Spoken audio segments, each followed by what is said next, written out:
Hello दोस्तों, नमस्कार। मैं मनीष कुमार लखेरा एक बार फिर से लखेरा टेक्निकल चैनल पर आप सभी छात्रों का स्वागत करता हूं। देखो दोस्तों, कल जो अपन पॉइंट चल रहे थे ना, उस पॉइंट का नाम था डीसी जनरेटर में हानि। रेगुलर 4 दिन हो गए थे डीसी जनरेटर के अंदर हानियाँ पढ़ते पढ़ते, और बताओ मज़ा आ रहा है कि नहीं आ रहा। बहुत अच्छी सिस्टम से चल रहा हूँ, आया कि नहीं आया मेरे दोस्तों। आपको देखना चैप्टर में कैसा पढ़ाता हूँ। अभी आज अपन दूसरा नया पॉइंट करेंगे, और जो नए लड़के इस चैनल पर पहली बार मेरी वीडियो को देख रहे हैं, प्लीज़ जल्दी से सबसे पहले आप लाल बटन दबाकर चैनल को सब्सक्राइब करें। समझ में आ गया? ताकि आपको मॉर्निंग में डेली सुबह 7 बजे नया नोटिफिकेशन वीडियो का प्राप्त हो जाए।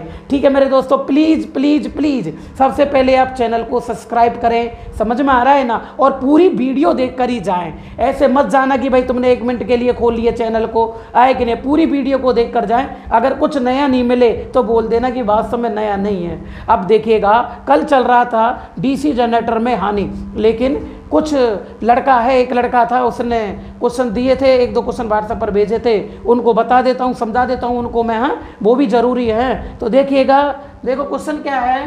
क्वेश्चन है कि देखो भाई, एक हानि का क्वेश्चन है, 2 क्वेश्चन करा देता हूँ। देखो, एक इससे एक क्वेश्चन नया भी बन जाएगा, है ना। तो देखो, एक ट्रांसफार्मर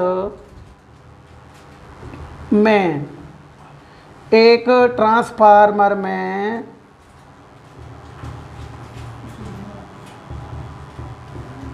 पूर्ण लोड पर, क्या पूर्ण लोड पर ताम्र हानि, आराम से देखना, पूर्ण लोड पर ताम्र हानि 1000 वाट। बोलो सही है ना? ताम्र हानि कितने वाट है? 1000 वाट। बोलो राइट है ना? तथा लो हानि,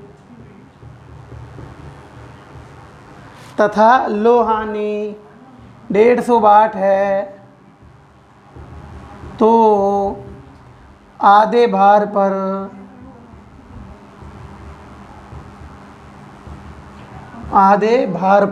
बोलो क्लियर है? आधे भार पर ताम्र हानि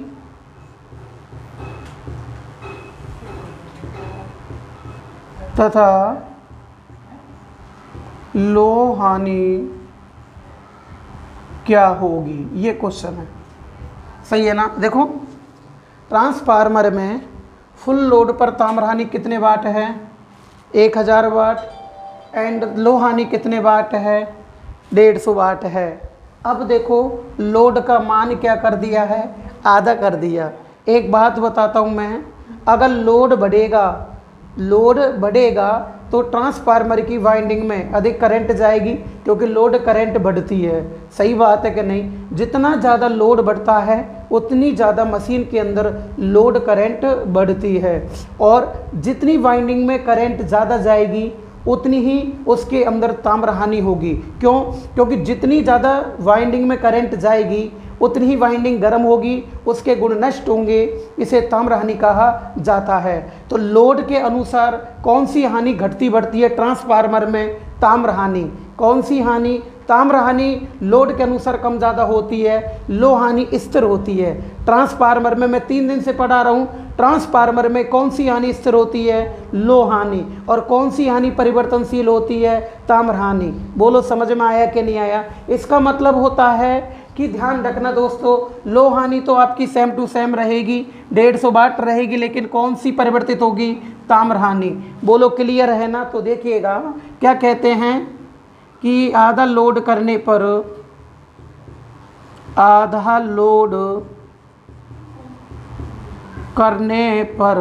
सही है ना? आधा लोड करने पर लोड धारा क्या हो गई है? आधी। बोलो क्या हो गई है? आधी हो गई ना? बताओ। कॉपर लॉस ताम्र हानि का फॉर्मूला होता है I²R। बोलो सही है? ताम्र हानि का फॉर्मूला क्या होता है? I²R। बोलो समझ में आ गया? तो बताओ, इसमें लोड धारा कितनी हो रही है? आधी। धारा का मान कितना हो रहा है?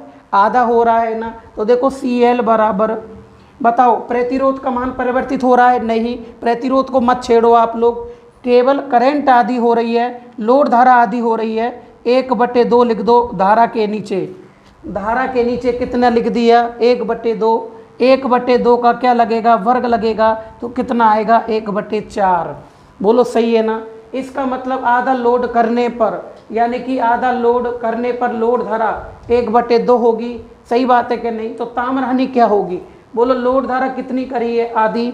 आधी का वर्ग कितना होगा? 1/4, यानी कि ताम्र हानि 1/4 भाग रह जाएगी। कब रहेगी? कौन से लोड पर होगी? आधे लोड पर। बोलो समझ में आ गया नहीं है? आधे लोड पर कॉपर लॉस, देखो आधे लोड पर ताम्र हानि। सही है ना? बताओ आधे लोड पर क्या करेंगे? ताम्र हानि। लोड धारा कितनी हो गई है? आधी। तो देखो लोड धारा आधी हो चुकी है, 1/4 हो जाएगी। सही बात है कि नहीं? तो बताओ पहले कितनी थी? 1000 वाट।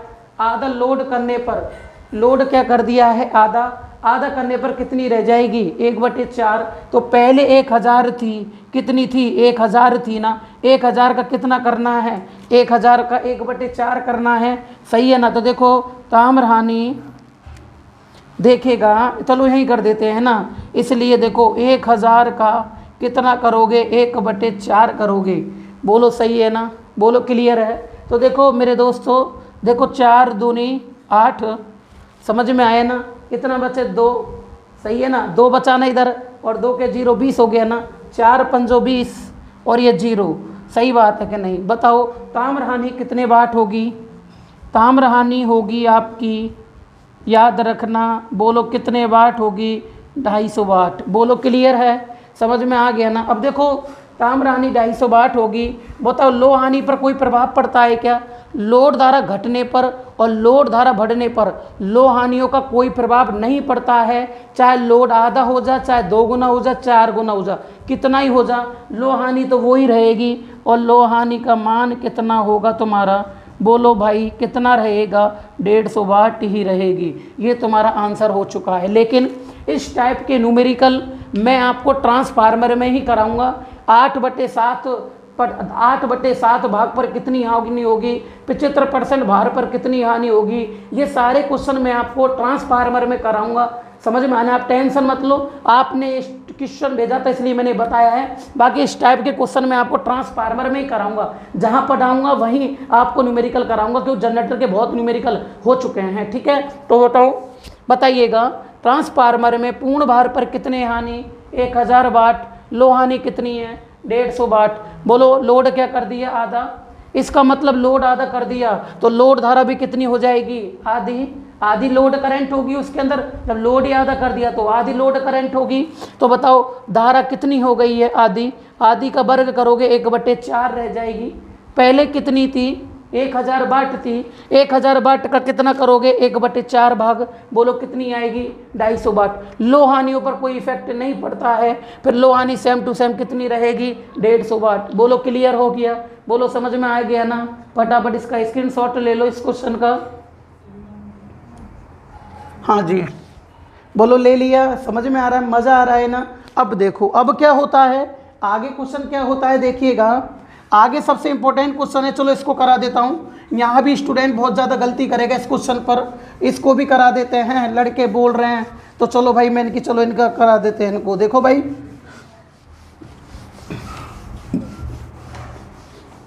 हाँ जी, देखो अब क्या होता है इसके अंदर। देखो एक ट्रांसफार्मर में क्या, एक ट्रांसफार्मर के अंदर देखो भाई पूर्ण भार पर, कौन से भार पर? पूर्ण भार पर लो हानि। इसमें स्टूडेंट बहुत मतलब ख़त्म सा हो जाता है एक बार। लो हानि 400 वाट है। बताओ ट्रांसफार्मर में पूर्ण लोड पर लो हानि कितने वाट है? 400 वाट है। लो हानि 400 वाट है। बोलो क्लियर है ना? जब लो हानि 400 वाट है तो आधे लोड पर लो हानि क्या होगी? ये है, ऐसा क्वेश्चन पेपर में आएगा। अब देखो क्या होता है, बताओ पूर्ण लोड पर लो हानि कितने वाट है? 400 वाट है। बोलो यहाँ तक समझ में आ गया? समझ में आया ना? जो भी नए स्टूडेंट समझ में आ रहा होगा बताओ। पूर्ण लोड पर लोहा ने कितने वाट है? 400 वाट। लोड क्या कर दिया है? आधा। ध्यान रखना, लोड आधा करने पर, लोड 2 गुना करने पर, लोड 1/4 करने पर केवल ताम्र हानि ही परिवर्तित होती है। लोड के अनुसार कौन सी हानि घटती बढ़ती है? ताम्र हानि। लो हानियों पर कोई प्रभाव नहीं पड़ता है, यह ध्यान देने वाली बात होती है क्वेश्चन के अंदर। अब देखो बताना, लो हानि, लोड आधा कर दिया तो लो हानि कितने वाट रहेगी? 400 वाट। लेकिन ऑप्शन इस प्रकार से डिजाइन किया जाता है, लड़का कंफ्यूज होता है। देखो 400 का आधा कितना कर देता है? वो 200 वाट। बहुत लड़के स्टूडेंट इसको आधा करके आ जाते हैं 200 वाट। फिर देखो भाई 1/2 का वर्ग करोगे, 1/4 करोगे, 100 को 1/4 करोगे तो देखो, सॉरी देखो 400 को कितना करोगे? 1/4, 4 एकम 4 कितना? 100 वाट आएगा ना। तो ऑप्शन में आपको एक 100 वाट भी मिलने वाला है। बहुत से स्टूडेंट इसको दिमाग लगा जाएंगे, ठीक है। बहुत से स्टूडेंट देखो इसका क्या करोगे, बहुत से स्टूडेंट एक बार आपको एक और देगा, वो क्या बोलते हैं, वो और दे देगा इसका 100 वाट। 100 वाट तो दे दिया ना, 25 वाट दे देगा, है ना। और एक देगा इसमें 400 वाट। कितना देगा? 400 वाट। तो देखो भाई अगर लोड धारा बढ़ेगी, लोड धारा घटेगी तो ओनली केवल ताम्र हानि पर प्रभाव पड़ता है, लो हानि स्थिर होती है। ताम्र हानि घटती बढ़ती है, लो हानियों पर कोई इफेक्ट नहीं पड़ता है। तो बताओ आधे लोड पर लो हानियों का मान कितना होगा? 400 वाट होगा। सही है। और अगर ये ताम्र हानि होती, कौन सी हानि होती? ताम्र हानि। तो देखो अगर लोड कम होगा तो मशीन में कम करंट जाएगी, अगर कम करंट जाएगी, सही है ना, अगर करंट कम गई तो बाइंडिंग कम गर्म होगी। तो बोलो ताम्र हानि घटेगी कि नहीं घटेगी? अगर लोड अधिक होगा तो बाइंडिंग अधिक करंट लेगी, बाइंडिंग में अधिक करंट जाएगी तो बाइंडिंग जो तांबे की बनी है उसमें ताम्र हानि अधिक होगी। बोलो क्लियर? बोलो समझ में आ गया? लेकिन लो हानियों पर कोई इफेक्ट नहीं पड़ता है। बोलो आंसर क्या आएगा? 400 वाट। बताओ समझ में आ रहा है कि नहीं आ रहा? बोलो क्लियर? फटाफट इसको भी छाप लो आप लोग, ये भी इंपॉर्टेंट क्वेश्चन है भाई लो। हाँ जी, बोलो क्लियर हो गया? कोई दिक्कत तो नहीं है ना? अब देखो अगला क्या होता है, अगला देखिएगा। अगला देखो भाई, भाई स्टूडेंट हैं यार, ये कुछ भी बोल सकते हैं भाई। ये कुछ भी बोल सकते हैं भाई। हाँ जी, अब देखो भाई अगला क्वेश्चन है। अगला क्वेश्चन क्या कह रहा है? अगला क्वेश्चन है कि एक इसको भी करा देते, ये भी लड़कों की एक प्रॉब्लम बनी हुई है जबकि मैंने करा दिया, कोई बात नहीं। देखो एक 4 पोल लैप कुंडलित, लो भाई एक 4 पोल लैप कुंडलित, सही है ना, एक 4 पोल लैप कुंडलित डीसी जनरेटर, डीसी जनरेटर के आर्मेचर में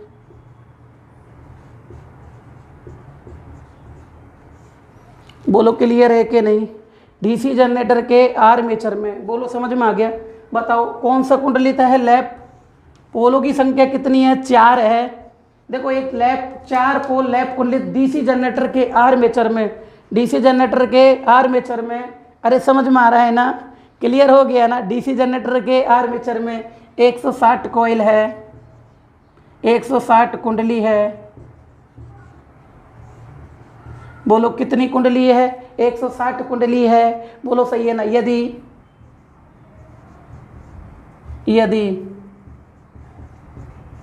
बोलो क्लियर है ना? कोई दिक्कत तो नहीं है ना? यदि प्रत्येक का प्रतिरोध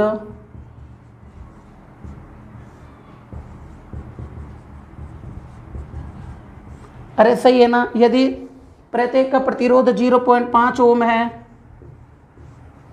बोलो क्लियर है ना? बोलो प्रत्येक का प्रतिरोध कितना है? 0.5 ओम है, तो आर्मेचर का कुल प्रतिरोध क्या होगा? आर्मेचर का कुल प्रतिरोध क्या होगा? ये देखो भाई, ये भी लड़का बोल रहा था, एक लड़का दिया था न्यूमेरिकल। अब देखो यार, ये मैंने लेक्चर नंबर 27 में मैंने इस टाइप का न्यूमेरिकल आपको करा दिया था, जहां मैंने बताया था कि भाई लैप बाइंडिंग में आर्मेचर का प्रतिरोध इतना है तो वेब बाइंडिंग का क्या होगा, वेब बाइंडिंग में आर्मेचर का प्रतिरोध इतना है तो लैप बाइंडिंग का क्या होगा। इसका बाद में तीसरा क्वेश्चन यही टाइप का है। आप पता नहीं आप क्या करने में लग रहे हो, जबकि इतनी मेहनत कराई है मैंने आप लोगों को।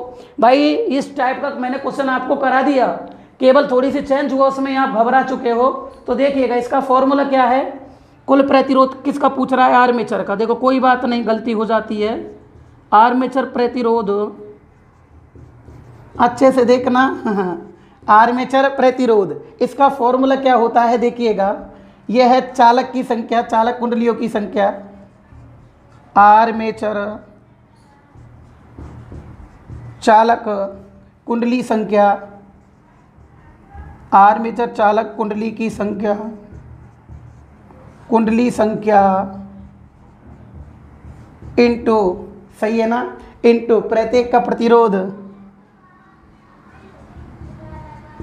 इनटू प्रत्येक का क्या आएगा प्रतिरोध, बटे वटे करा दिया था मैंने न्यूमेरिकल, वटे समांतर रास्तों की संख्या, समांतर रास्ता संख्या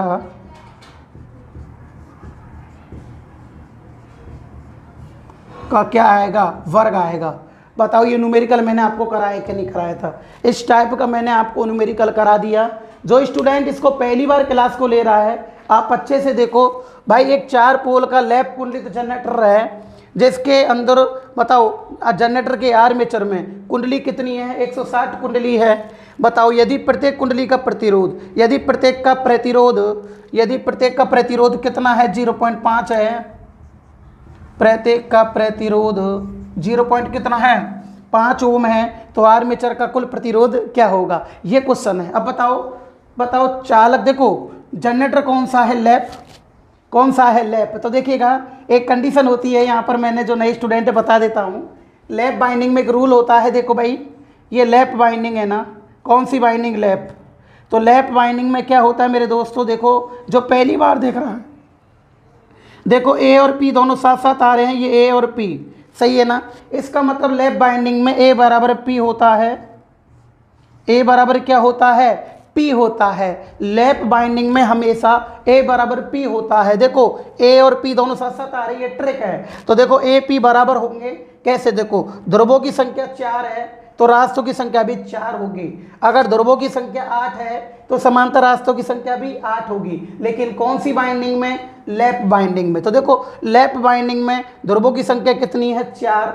तो बोलो लैप बाइंडिंग में ध्रुवों की संख्या 4 है तो रास्तों की संख्या भी कितनी होगी, 4 होगी। बोलो क्लियर है। तो बताओ ए यानी रास्तों की संख्या कितनी है, 4, बस फॉर्मूले में रख दो। तो देखिएगा बताओ आर्मेचर चालक में कुंडली संख्या, तो बताओ आर्मेचर चालक में कितनी कुंडलियां हैं, 160 है। देखो 160 करूंगा मैं गुणा, बताओ प्रत्येक कुंडली का प्रतिरोध कितना है, प्रत्येक का प्रतिरोध कितना है, 0.5 ओम।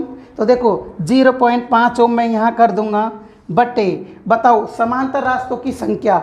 लैप बाइंडिंग में ए बराबर पी होता है। बोलो पी का मान कितना है, 4, तो ए का मान भी कितना होगा, 4। तो समांतर रास्तों की संख्या कितनी है, 4। 4 का वर्ग करोगे ना, बोलो 4 का वर्ग करोगे कितना आएगा, 16 आएगा ना। बोलो कितना आएगा, 16 आएगा ना यहाँ। तो देखिएगा, देखो 160 इंटू 0.5 बटे 16। बोलो क्लियर है, बोलो समझ में आ रहा है ना। तो देखो कुछ नहीं है, देखो 16 एकम 16, 10 हो गया ना। बोलो क्लियर। अब देखो 0.5 को 10 से गुणा करोगे, हाँ तो देखो 5 दही के 50, सही है ना। ये कितना आएगा, 50 आएगा ना। बोलो क्लियर है कि नहीं, समझ में आ गया। देखो लेकिन देखो 5 के बाद एक संख्या के बाद पॉइंट लग रहा है, एक संख्या के बाद पॉइंट लगा दो। बोलो क्लियर हुआ कि नहीं हुआ। आंसर कितना आएगा तुम्हारा, 5 ओम। बोलो क्लियर हुआ कि नहीं हुआ। आंसर कितना आएगा आपका, 5 ओम। बोलो दिक्कत आ रही है कि नहीं आ रही, किसी प्रकार की दिक्कत नहीं आई होगी। एक बार और देखो भाई, बताना एक लैप कुंडलित डीसी जनरेटर के आर्मेचर में बोलो कुंडलियों की संख्या कितनी, 160। 160 कुंडली लिख चुके हो आप लोग, सही है। बताओ प्रत्येक का प्रतिरोध कितना है, 0.5। देखो प्रत्येक का प्रतिरोध 0.5 लिख दिया, इंटू बटे समांतर रास्तों की संख्या। ध्रुव कितने हैं, 4, तो समांतर रास्तों की संख्या भी कितनी होगी, 4। कौन सी बाइंडिंग में, लैप बाइंडिंग में। तो देखिएगा 4 का वर्ग कितना होगा, 16। देखो 16 एकम 16, 10 हो गया। देखो 10 पंजो 50 है ना। एक संख्या के बाद क्या लगाओगे, पॉइंट, कितना ओम आएगा, 5 ओम तुम्हारा आंसर होगा। बोलो क्लियर है, कोई दिक्कत तो नहीं है ना। चलें आगे, फटाफट इसको स्क्रीनशॉट ले लो इसका, फिर आगे पढ़ाऊंगा मैं। हाँ जी ले लिया, ले लो चलो। जबकि इस टाइप का मैंने न्यूमेरिकल आपको करा दिया था, फिर भी चलो कोई बात नहीं, हो जाती है।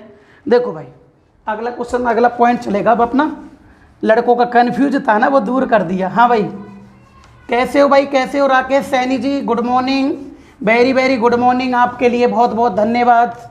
हाँ जी देखिएगा नीतीश कुमार जी, ये झुंझुनू से हैं। कैसे हो नीतीश जी, आपको तो बहुत बहुत अच्छी आ रही है, पसंद आ रही है हमारी क्लास, आए क्या नहीं। हाँ महेश योगी जी, ये मेरा दोस्त ही है, ये हमारे पास में ही रहता है, महुआ के पास में ही है। गुड मॉर्निंग महेश योगी जी, कैसे हो आप, आए के लिए आपके लिए बहुत बहुत धन्यवाद। अब हमारे लिए आप इतना सपोर्ट कर रहे हो, आए कि नहीं आपके कॉलेज के लड़कों को भी बताइएगा ताकि वो भी थोड़ा लाभ ले सके क्लास का।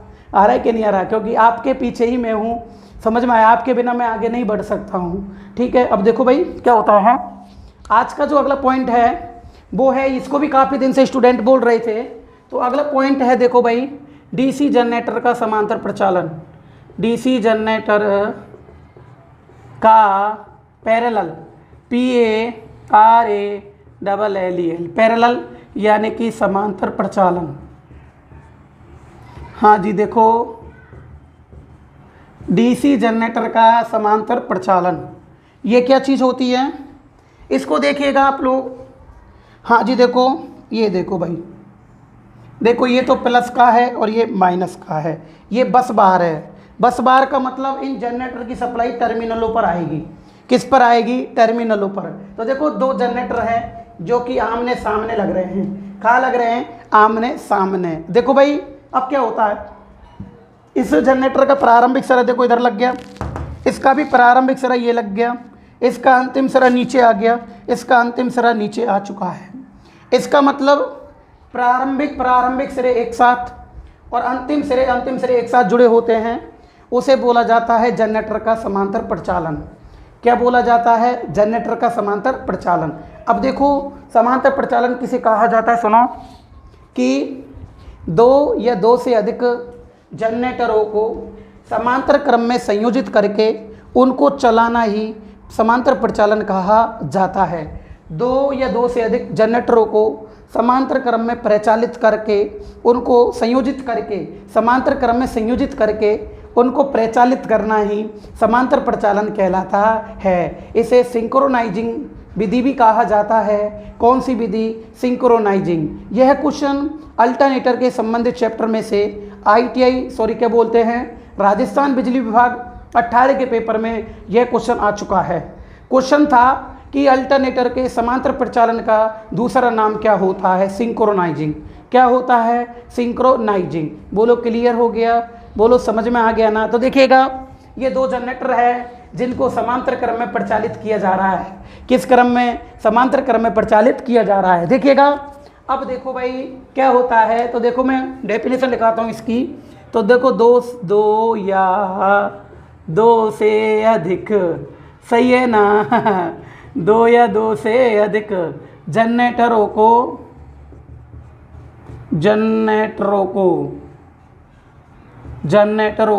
समांतर क्रम में, सही है ना, दो या दो से अधिक, सही है ना, दो या दो से अधिक जनरेटरों को समांतर क्रम में संयोजित करके, समांतर क्रम में संयोजित करके उनको प्रचालित करना ही,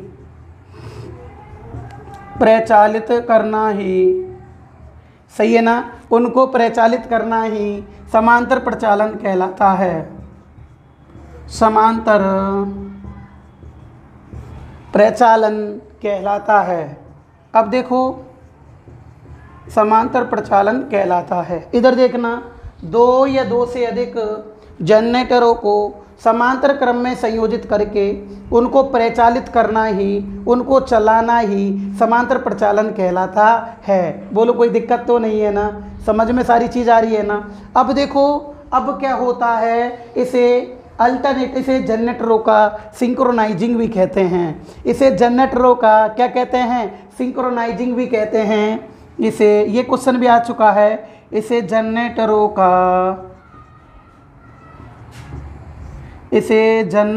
का सिंक्रोनाइजिंग, देखो अच्छे से देखना है ना, इसे जनरेटरों का सिंक्रोनाइजिंग भी कहते हैं। अब देखो भाई, इसे जनरेटरों का क्या कहते हैं? सिंक्रोनाइजिंग भी कहते हैं। बोलो क्लियर हो गया? सिंक्रोनाइजिंग को हिंदी में कहा जाता है तुल्यकालन। क्या कहते हैं? तुल्यकालन। यानी कि सिंक्रोनाइजिंग को क्या कहते हैं मेरे दोस्तों? तुल्यकालन। देखो भाई, तुल्यकालन सही है ना? तुल्यकालन कहते हैं, सही है। अब देखो, दो या दो से अधिक जनरेटरों को समांतर क्रम में प्रचालित करना ही सिंक्रोनाइजिंग या समांतर प्रचालन कहलाता है। अब देखो क्या होता है।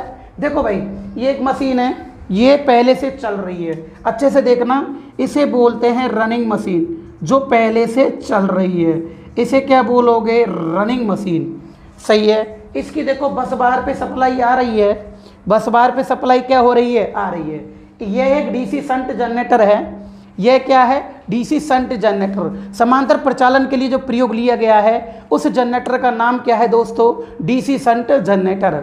अब इस शंट बाइंडिंग के श्रेणी क्रम में, इस बाइंडिंग के श्रेणी क्रम में एक रियोस्टेट लगा होता है। क्या लगा होता है? रियोस्टेट लगा होता है, जो इस फील्ड बाइंडिंग के अंदर, इस जो बाइंडिंग होती है ना, इसके अंदर इस रियोस्टेट के द्वारा करंट के मान को कम ज़्यादा किया जाता है।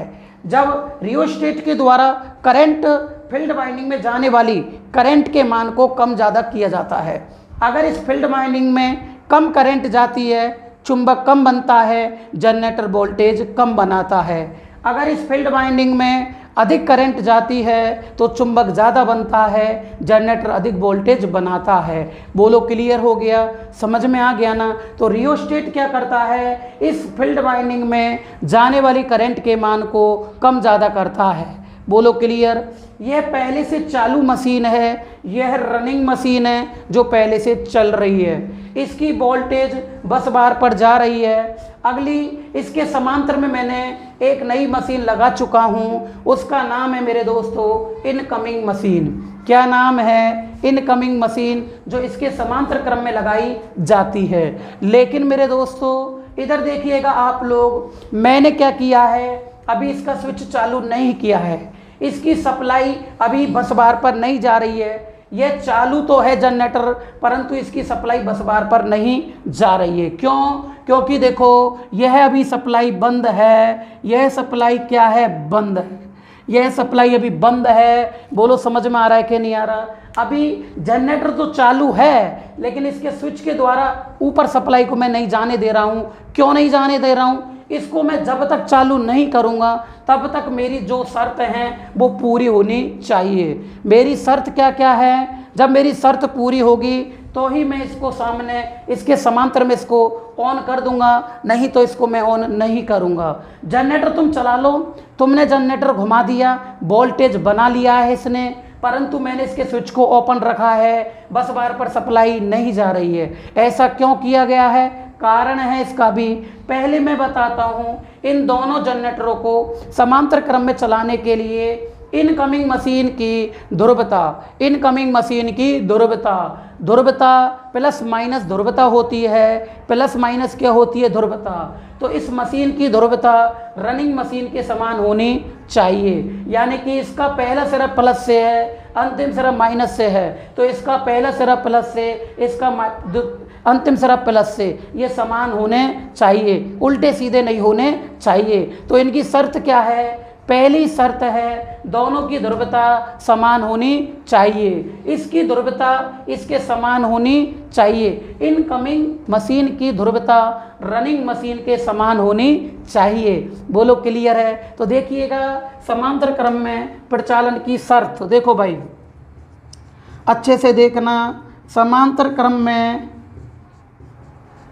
अच्छे से ना, समांतर क्रम में प्रचालन की शर्त क्या होते हैं? हाँ देखो भाई, समांतर क्रम में प्रचालन की शर्त, पहली शर्त क्या है? पहली शर्त है दोनों जनरेटर की ध्रुवता, दोनों जनरेटर की ध्रुवता समान होनी चाहिए।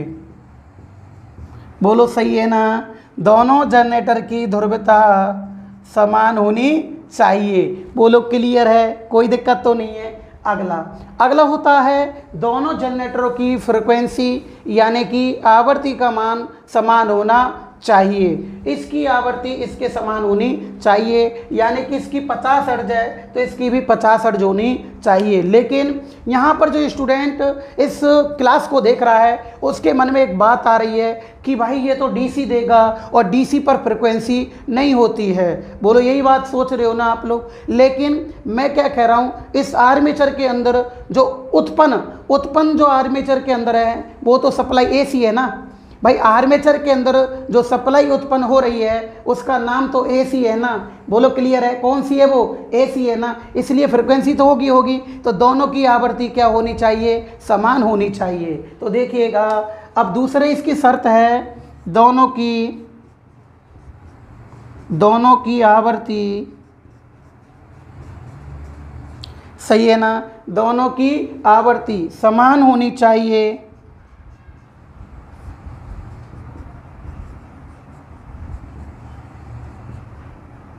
सही है भाई?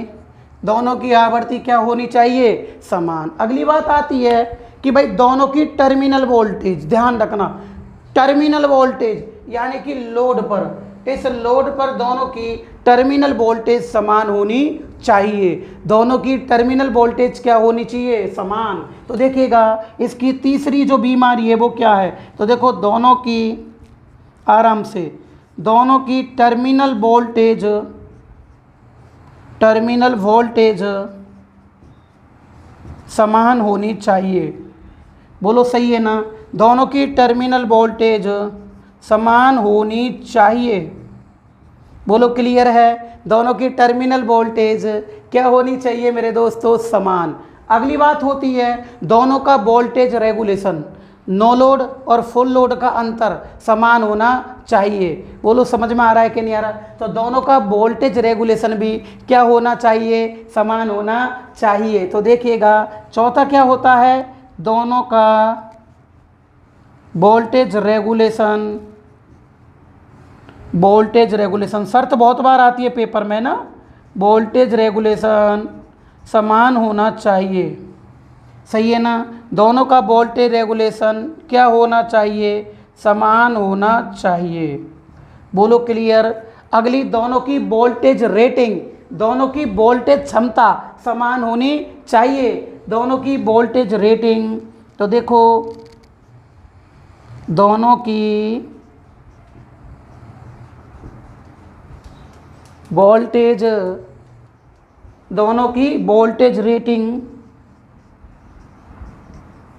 रेटिंग समान होनी चाहिए।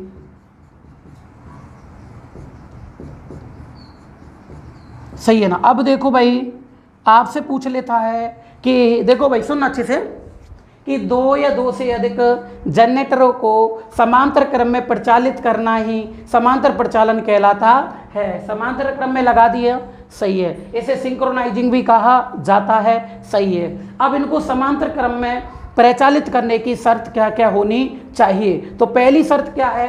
दोनों की ध्रुवता समान होनी चाहिए, दोनों की टर्मिनल वोल्टेज समान होनी चाहिए, दोनों की वोल्टेज रेटिंग समान होनी चाहिए, दोनों की फ्रिक्वेंसी समान होनी चाहिए। जब ये चारों पांचों शर्त कंप्लीट हो जाती है तो मैं इस जनरेटर के स्विच को चालू कर देता हूं और जनरेटर चालू हो जाता है। बोलो क्लियर हो गया? इसमें कोई भेद नहीं है, इसमें कोई प्रॉब्लम्स नहीं है, आए कि नहीं? आराम से करो इन चीज़ों को। तो देखिएगा इधर देखो भाई, इधर देखिएगा इसके अंदर, अब देखो भाई स्क्रीनशॉट ले लो, फटाफट एक में स्क्रीनशॉट ले लो। ले लिया ना आपने स्क्रीनशॉट? अब देखो भाई आगे है समांतर प्रचालन के लाभ और हानि। शर्त तो कर लिया ना आपने? अरे शर्त तो कर लिया ना। अब देखिएगा अब क्या होता है भाई? लाभ और हानि किसकी? समांतर प्रचालन की। किसकी मेरे दोस्तों? समांतर प्रचालन की। अच्छे से देखो भाई, जो भी देखना है ना अच्छे से देखना कि समांतर प्रचालन के लाभ। तो देखो भाई, अब पहला लाभ क्या है, देखो पहला लाभ है लाभ समांतर प्रचालन के लाभ। लाभ क्या चीज़ है, देखो पहला, अब एक बात बताना, देखो एक मशीन के खराब होने पर, मान लो ये मशीन खराब हो चुकी है तुम्हारी, बिल्कुल सप्लाई नहीं आ रही है, लेकिन ये मशीन तो चल रही है ना आपकी, हाँ। तो देखो एक मशीन के खराब होने पर दूसरी मशीन के द्वारा आसानी से सप्लाई प्राप्त होती रहती है, अर्थात सप्लाई की निरंतरता बनी रहती है। बोलो क्लियर हुआ कि नहीं हुआ? सप्लाई की निरंतरता क्या होती है? बनी रहती है। तो देखिएगा, देखो सप्लाई की निरंतरता, पहला लाभ है सप्लाई की निरंतरता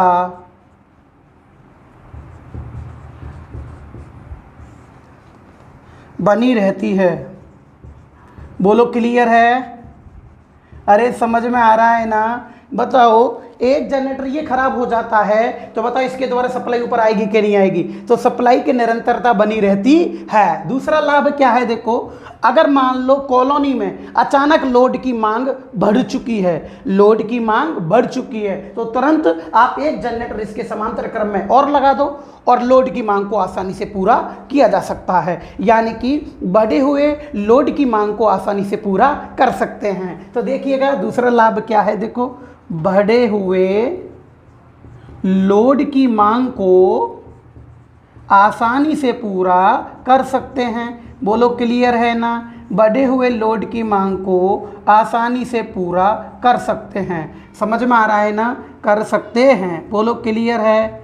बोलो समझ में आया कि नहीं आया? तीसरा, अब देखो समांतर क्रम में जो जनरेटर लगाए जाते हैं, ये छोटे छोटे जनरेटर होते हैं कम रेटिंग क्षमता के।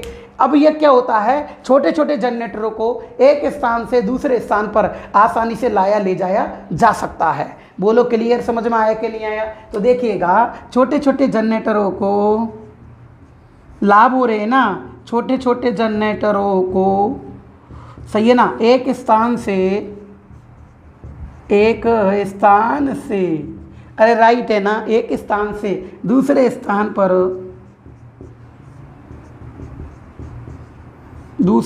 पर आसानी से लाया ले जाया जा सकता है, आसानी से ले जाया जा सकता है, ले जाया जा सकता है। तीसरा, दक्षता का मान उच्च होता है, दक्षता का मान उच्च होता है। मान क्या होता है? उच्च होता है। बोलो क्लियर है? बोलो यहाँ तक समझ में आ गया? दक्षता का मान क्या होता है? उच्च होता है। बोलो क्लियर? कोई दिक्कत तो नहीं है ना? अब देखो, अब इसको मिटा दूं मैं, इसका तो कोई फंडा नहीं है, बता दिया समांतर क्रम में जनरेटर चलाना है। स्क्रीनशॉट आपने चित्र का ले ही लिया है। हाँ, अब देखिएगा, अब देखो भाई, अब यहीं मैं इसकी हानि भी करा देता हूँ, हाथ क्या हो जाएगी, क्योंकि फिर देखो कहाँ तक स्क्रीनशॉट लोगे आप लोग। अब देखिएगा, अब क्या होता है, अच्छे से देखो आप लोग, इसकी हानि, अरे इसकी क्या करोगे? हानि। तो देखिएगा इसकी हानि क्या चीज़ है, देखो भाई, समांतर प्रचालन की हानि। अब भाई समांतर प्रचालन की हानि, सही है ना? अब देखो इसमें समांतर प्रचालन की क्या बात हो रही है, देखो हानि हो रही है, क्या हो रही है? हानि। तो पहला है, देखो आपको पता है ना, छोटे छोटे जनरेटर है, समांतर क्रम में लग रहे हैं, स्थान अधिक घेरेंगे, आवाज़ अधिक करेगा, कर्मचारियों की अधिक आवश्यकता पड़ेगी, अर्थात मशीन ऑपरेटरों की अधिक आवश्यकता पड़ेगी, अनुरक्षण कार्य अधिक करना पड़ेगा। यह प्रणाली क्या होगी? महंगी, क्योंकि छोटे छोटे जनरेटरों का मूल्य अधिक होता है। बोलो क्लियर हो गया? तो देखिएगा पहला क्या है, यह अधिक स्थान, अरे सही है ना, यह अधिक स्थान घेरती है। बोलो सही है ना? यह विधि अधिक स्थान घेरती है। दूसरा, यह विधि महंगी होती है, यह प्रणाली महंगी होती है। बोलो क्या होएगी? महंगी होती है। बोलो समझ में आ रहा है ना? यह प्रणाली क्या होती है? महंगी होती है। तीसरा इसका देखो, तीसरा क्या है? मशीन ऑपरेटर की अधिक आवश्यकता पड़ती है। क्यों? काफ़ी सारे जनरेटर हैं, उनको संभालने के लिए, उनको देखरेख करने के लिए अधिक कर्मचारियों की आवश्यकता पड़ेगी। तो देखो तीसरा क्या है? मशीन ऑपरेटर की, किसकी, मशीन ऑपरेटर की अधिक आवश्यकता पड़ती है। बोलो सही है ना, मशीन ऑपरेटर की अधिक आवश्यकता, हाँ जी, मशीन ऑपरेटर की अधिक आवश्यकता पड़ती है। बोलो क्लियर है, पड़ती है, बोलो क्लियर है ना। चौथा देखो भाई, चौथा अनुरक्षण कार्य अधिक करना पड़ता है। तो देखो चौथा, देखो अनुरक्षण कार्य, अच्छे से देखना है ना, अनुरक्षण कार्य अधिक करना पड़ता है। बोलो क्लियर है, अनुरक्षण कार्य अधिक करना पड़ता है। बोलो समझ में आ गया ना, कोई दिक्कत तो नहीं है ना, अनुरक्षण कार्य अधिक करना पड़ता है। बोलो समझ में आ गया। तो देखो यह प्रणाली अधिक स्थान घेरती है, यह प्रणाली महंगी होती है, मशीन ऑपरेटरों की अधिक आवश्यकता पड़ती है, अनुरक्षण कार्य अधिक करना पड़ता है। बोलो क्लियर है, कोई दिक्कत तो नहीं है ना। फटाफट इसका स्क्रीनशॉट ले लो आप लोग भाई, स्क्रीनशॉट ले लो इसका। हाँ जी, ले लिया ना। अब देखो अब क्या होता है, अगली बात आती है, देखो वो चित्र मैंने मिटा दिया तो उसका भी काम भी है यहाँ, तो देखिएगा, कोई बात नहीं, अभी थोड़ा सा बना दूंगा मैं, थोड़ी देर ऐसे ही बना देंगे डायग्राम को। देखो भाई अब क्या होता है, अब इसके अंदर याद रखना आपको, लोड शिफ्ट करना है। लोड क्या करना है, शिफ्ट। अब जो लड़का यहाँ बोल रहा है कि भाई डार्क लैंप विधि, ब्राइट लैंप विधि, है ना, डार्क ब्राइट लैंप विधि, सिंक्रोस्कोप विधि, दोस्तों ये अल्टरनेटर में चलती है, ये डीसी जनरेटर में नहीं चलती, इनको वहाँ कराऊंगा मैं अल्टरनेटर में। ब्राइट लैंप विधि, डार्क लैंप विधि, ब्राइट एवं डार्क दोनों लैंप विधि, सिंक्रोस्कोप विधि, ये कहाँ चलती है, अल्टरनेटर में चलती है। समझ में आ गया ना। अब देखिएगा, अब देखो भाई जनरेटर में, देखो समांतर प्रचालन में है ना, जनरेटर पर देखो, समांतर प्रचालन में, सही है ना, समांतर प्रचालन में जनरेटर पर, किस पर, जनरेटर पर समांतर प्रचालन में जनरेटर पर लोड शिफ्ट करना, लोड शिफ्ट करना, सही है ना, लोड क्या करोगे, शिफ्ट करना। अब देखो भाई अब क्या होता है, देखो अब मैं चित्र तो उसको बनाने में बहुत टाइम लग जाएगा, लेकिन मैं थोड़ा वैसे बता देता हूँ आपको। देखो भाई बताना, ये दो जनरेटर थे, एक जनरेटर तो ये था, सही है ना, और एक जनरेटर ये था। बोलो क्लियर है कि नहीं, समझ में आ गया। अब देखो यहाँ पर क्या होता है, शंट बाइंडिंग थी, यहाँ पर एक रियोस्टेट था। बोलो यही था ना, यहाँ पर एक शंट बाइंडिंग थी, यहाँ पर एक शंट बाइंडिंग थी, और यहाँ पर एक रियोस्टेट था, सही है। अब यूँ कह रहा है कि इस मशीन पर डायरेक्ट तुम एकदम में लोड मत लगाओ। यूँ कह रहा है कि ये तो रनिंग मशीन थी, ये तो पहले से चल रही थी, तो माना यह है यहाँ पर लोड को सप्लाई दे रही है, यहाँ 5 किलोवाट का लोड है, ऊपर बस बार का कितने किलोवाट का लोड है, 5 किलोवाट का, और यह जनरेटर चलकर 5 किलोवाट के लोड को सप्लाई दे रहा है। अब तुमने क्या किया, यहाँ पर जनरेटर दूसरा लगाया, इनकमिंग मशीन, तो तुमने इनकमिंग मशीन लगाई, तो तुमने क्या किया, इस जनरेटर को चलाए बिना ही और तुरंत शुरू में ही इस पर लोड लगा दिया, और जनरेटर को चला नहीं, पूर्ण वोल्टेज बनाया नहीं उसने, तुमने जनरेटर को घुमाया ही है और इसमें लोड लगा दिया।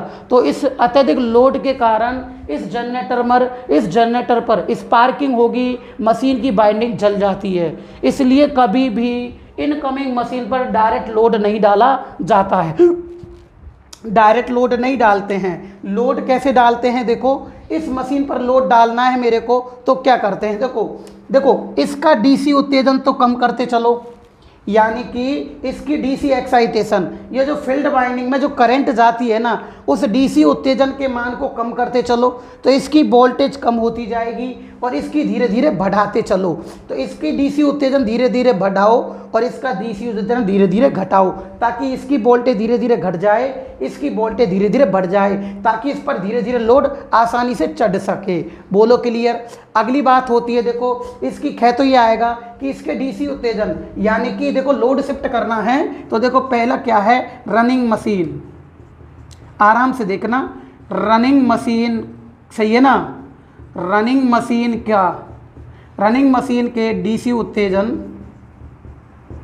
अच्छे से देखना, देखो रनिंग मशीन, देखो ये रनिंग मशीन है, इसके डीसी उत्तेजन को कम किया जाता है और इसके डीसी उत्तेजन को धीरे धीरे बढ़ाया जाता है, क्योंकि धीरे धीरे वोल्टेज बनाएगा पर धीरे धीरे इस पर लोड आ जाएगा। तो देखिएगा रनिंग मशीन के डीसी उत्तेजन का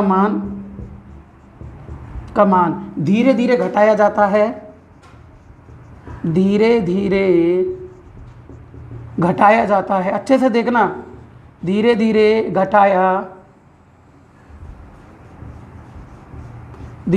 घटाया जाता है।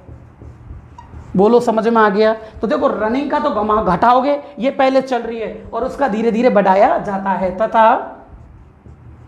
तथा इनकमिंग मशीन, सही है ना, इनकमिंग मशीन, अब मैं तुम्हें बताऊंगा, रुको, इनकमिंग मशीन, सही है ना, इनकमिंग मशीन का डीसी उत्तेजन धीरे धीरे बढ़ाया जाता है,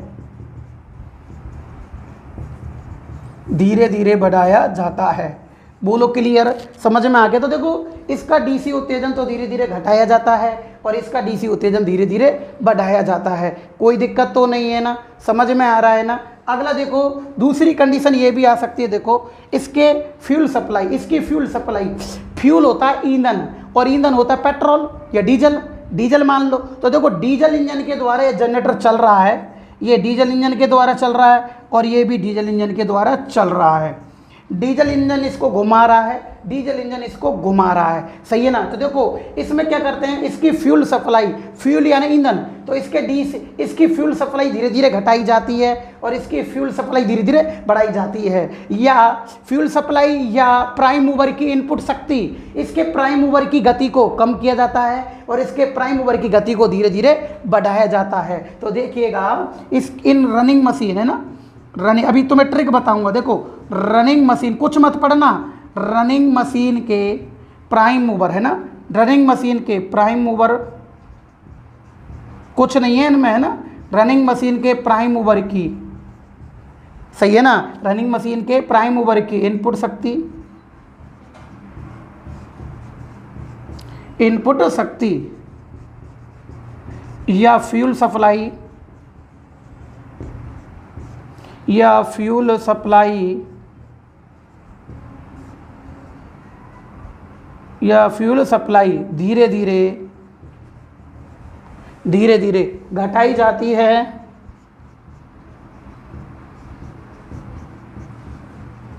तथा रनिंग मशीन, सही है ना, तथा रनिंग मशीन के प्राइम मूवर की इनपुट शक्ति, रनिंग मशीन के प्राइम मूवर की इनपुट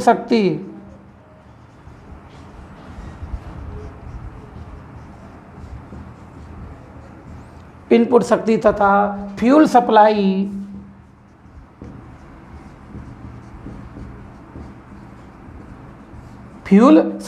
सही है ना, धीरे धीरे बढ़ाई जाती है, धीरे धीरे बढ़ाई जाती है। बोलो क्लियर है?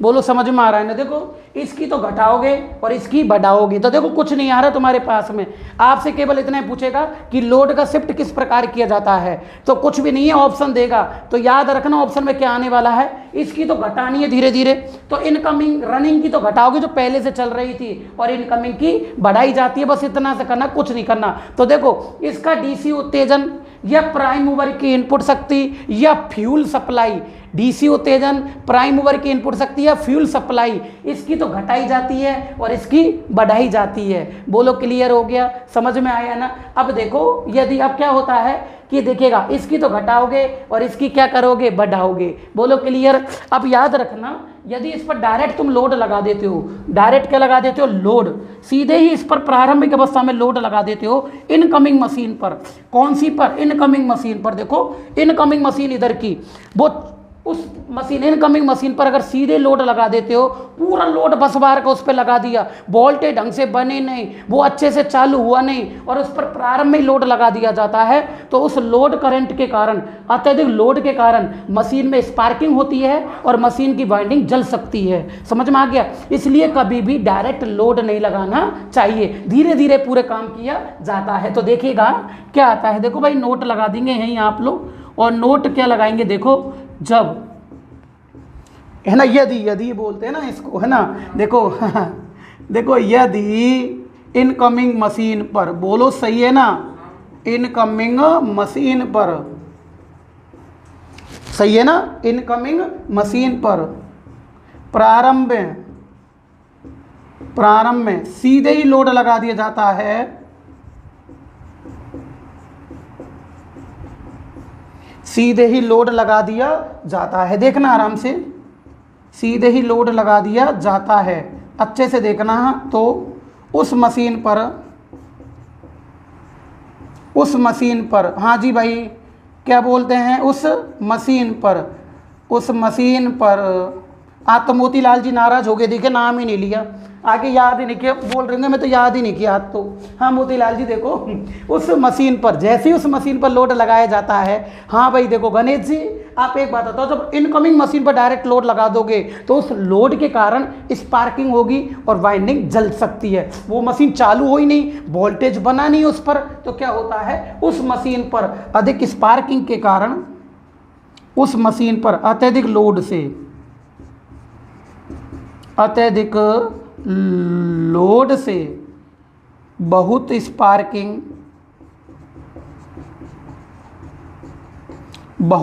स्पार्किंग होने के कारण वाइंडिंग जल सकती है, वाइंडिंग जल सकती है। बोलो क्लियर है? बोलो समझ में आ गया ना? वाइंडिंग क्या हो सकती है, जल सकती है। बोलो कोई दिक्कत तो नहीं है ना? अब समझ में सारी चीज़ आ गई। तो देखो एज ए सिंपल है यार, कुछ नहीं है, समांतर प्रचालन में इतना भूत नहीं है कि आप डर जाओगे, इससे कुछ भी नहीं है। सिंपल क्वेश्चन आएगा, दक्षता की शर्त पूछेगा और लोड का सिस्टम पूछेगा, और एकदम सिस्टम सरल है ये, तो इसमें कुछ भी नहीं है। चलें फटाफट इसका स्क्रीनशॉट ले लो भाई, स्क्रीनशॉट ले लो इसका आप लोग। हाँ जी, ले लिया, कोई दिक्कत तो नहीं है ना? अब देखो अब क्या होता है, अब देखना मेन पॉइंट क्या है इसका, अच्छे से देखना अब, है ना। अब देखो भाई आप लोग, हाँ जी दीपक जी कैसे हो आप, वेरी वेरी थैंक यू आपके लिए। आए क्या नहीं आए? हाँ अशोक चौधरी जी बॉम्बे महाराष्ट्र से, कैसे हो आप अशोक जी? कभी आएंगे चलो आपके पास भी मिलने के लिए। अब देखिएगा, हाँ चले ना। अब देखो अगला पॉइंट है, अभी तो पॉइंट है इसका पैरेलल ऑपरेशन का। देखो अगला पॉइंट, इसका मेन पॉइंट क्या है, देखना दोस्तों अच्छे से। इक्वलाइजर रिंग, देखो इक्वलाइजर रिंग, ये क्या चीज है? इक्वलाइजर रिंग क्या होती है, देखिएगा, ये होती है तुल्यकारी या समकारी। सुनो, तुल्यकारी या समकारी वलय, सही है ना? देखो भाई, रिंग को बोलते हैं वलय और इक्वलाइजर को बोलते हैं तुल्यकारी या समकारी। ये क्या चीज होती है, सुनना भाई, ये क्या चीज है? देखो भाई सुनो, अब क्या होता है कि आपको एक चीज तो पता होगा कि मैं कोई भी पॉइंट को छोड़ता ही नहीं हूं। और मैं क्या कह रहा हूं, मेरे बारे में मैं अब भी आपसे बोल रहा हूं कि बहुत से स्टूडेंट तो क्या करते हैं कि उस वीडियो को खोलकर एक बार ऐसा बोर्ड देख लेते हैं, अरे यार ये तो सिंपल ही बोर्ड है, क्या लिख रहा है ये मास्टर, आए कि नहीं, अरे बारीक लिख रहा है, अरे छोड़ो यार, आए कि नहीं, बस उसको बंद कर देते हैं। उसको यही नहीं पता अभी कि माल कहाँ पर है, आए कि नहीं आए, सिस्टम कहाँ पर है। समझ में आ रहा है क्या नहीं आ रहा?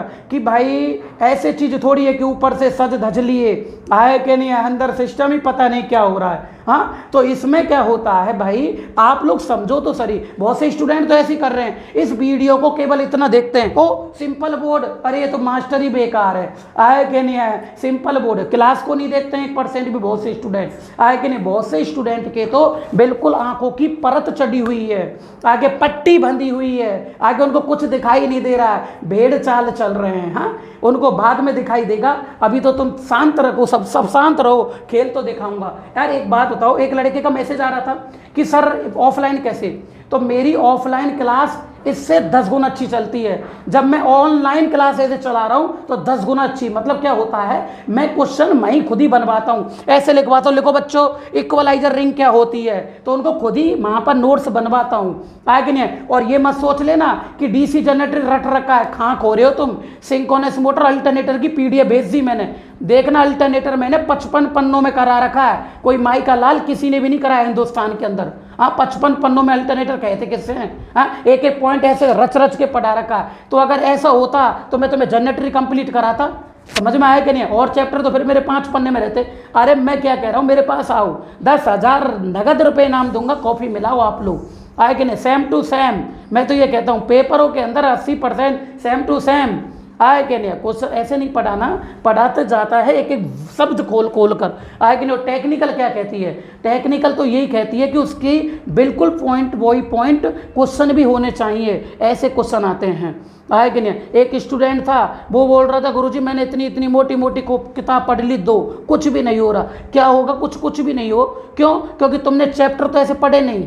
अगर चैप्टर ऐसे पढ़ा जाए, सच बताना आज मेरे को, अगर कोई आपके पास में इतना मैटर हो, हर एक चैप्टर का आपके पास में इतना मैटर हो, तो आप कहीं रुक सकते हो। को मैं गारंटी ले रहा हूँ, डीसी जनरेटर जब मैं करा दूँ ना, आप कोई सी भी बुक देख लेना, कोई सा भी टेक्निकल पेपर देख लेना, 80 से 90% से ऊपर उसमें क्वेश्चन सेम टू सेम मिलने की गारंटी होगी। ये मैं आपसे ऑनलाइन बोल रहा हूँ, आए कि नहीं। क्वालिटी यही होती है, ऐसे ही पढ़ाना चाहिए, ऐसे ही पढ़ना चाहिए, आए कि नहीं। जब तो है, और राजस्थान लाइनमैन की भर्ती आने भी वाली है, आए के थोड़ा टाइम लग रहा है लेकिन आएगी ज़रूर। सब भर्तियाँ धीरे धीरे ओपन हो रही है, हाँ, लेकिन जब वो आएगी ना तो याद रखना भाई, लास्ट मौका है, बड़ी मुश्किल से रो धो के तो भर्ती आएगी। और अगर तुमने ऐसे इसको टहला दिया ना तो फिर नहीं है आगे। बहुत अच्छा मौका, गोल्डन चांस है, लेकिन इसको जिसने गंवा दिया ना, बाद में पता पड़ेगा कि कहते क्या है, आए कि नहीं। तो देखिएगा, देखो भाई, समकारी रिंग क्या होती है, समकारी रिंग क्या होती है,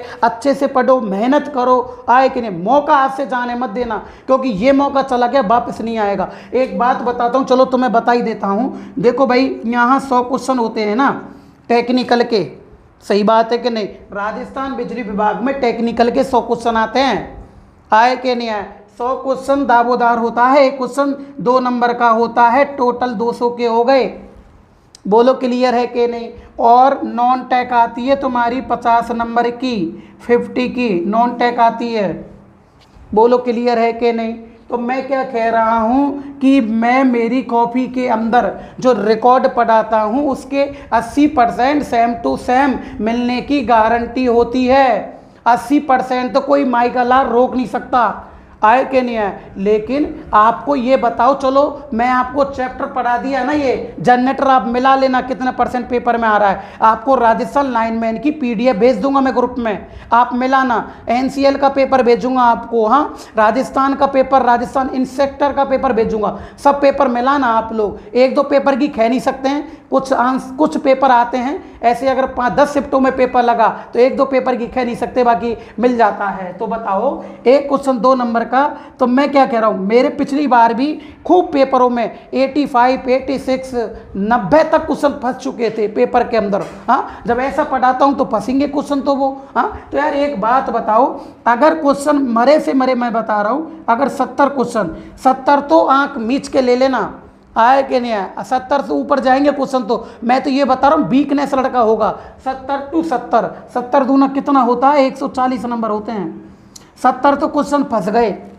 हाँ, फंसे कितने नहीं है, 30 फंसे नहीं, 30 घुमा दिए। हाँ, लेकिन आपको पता है, जब मैं इसका बाल पढ़ा रहा हूँ, हाँ, जब 30 में आप तुक्का भी मारोगे, नेगेटिव तो होती नहीं है। हाँ, जब तुक्का भी मारोगे तो तब तुम्हें नॉलेज इतनी दे रहा हूँ मैं, इतने भयंकर तरीके से पढ़ा रहा हूँ, तो तुक्के में कम से कम नहीं तो बता रहा हूँ मैं 10 क्वेश्चन तो सही जाने हैं। हाँ, क्योंकि एक दो क्वेश्चन पे अटकोगे तुम लोग हैं। ये 10 का क्वेश्चन का मतलब होता है 20, यानी कि 20 नंबर और जोड़ो 160 नंबर आगे भाई टेक्निकल के अंदर ही। हाँ, इसमें अगर नॉन टेक्निकल में भी अगर मारोगे ना आप दो, हाँ, तो माना आपने नॉन टेक्निकल पढ़ी, फड़ पढ़ाए, खूब मेहनत करी, अरे नॉन टेक्निकल में 10 तो फंसेंगे तुम्हारे। हाँ, 10 तो तुमने कर दिए, लो बोलो क्लियर है। अब कितने रह गए? 40। 40 में भी अगर तुक्का मारोगे ना, हाँ, तो 5 2 5 तो सही जाएंगे ही जाएंगे, 5 भी गए तो 15 हो गए, इधर भी 15 जोड़ दिए ना तो कितने नंबर हो गए? 175 नंबर है। जयपुर की कितनी गई थी जनरल की? हाँ बताओ, बोलो कितना? अरे यार, अगर ST SC तो वैसे ही यहाँ टेक्निकल पर ही सिस्टम खत्म है।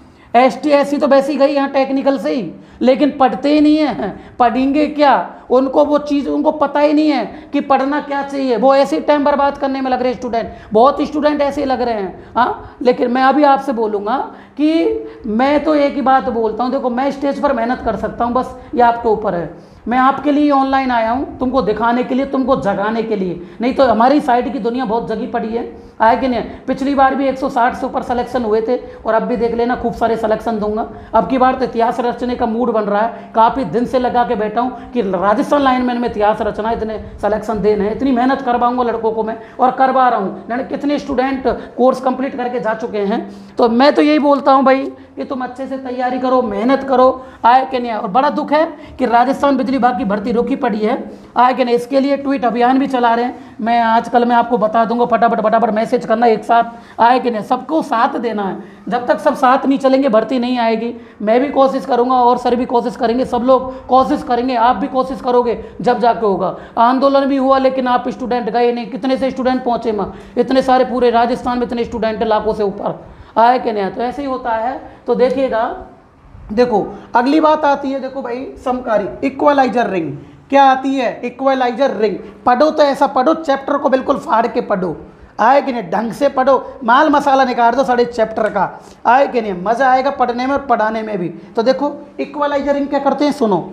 ये क्या काम करती है? दो जनरेटर समांतर क्रम में लगे होते हैं ना, दो जनरेटर किस में क्रम में लगे होते हैं? समांतर क्रम में लगे होते हैं। तो इन दोनों जनरेटरों में समान मान की धारा का वितरण करने के लिए, समान मान की धारा का वितरण करने के लिए क्या लगाई जाती है? Equaliser ring. क्या लगाई जाती है? Equaliser ring. ये रिंग होती है जो कि समांतर प्रचालन में दोनों जनरेटरों के अंदर, यानी कि जितने भी जनरेटर होते हैं सभी जनरेटरों में समान मान की धारा का वितरण करने के लिए, समान मान की धारा का वितरण करने के लिए क्या लगाई जाती है? Equaliser ring.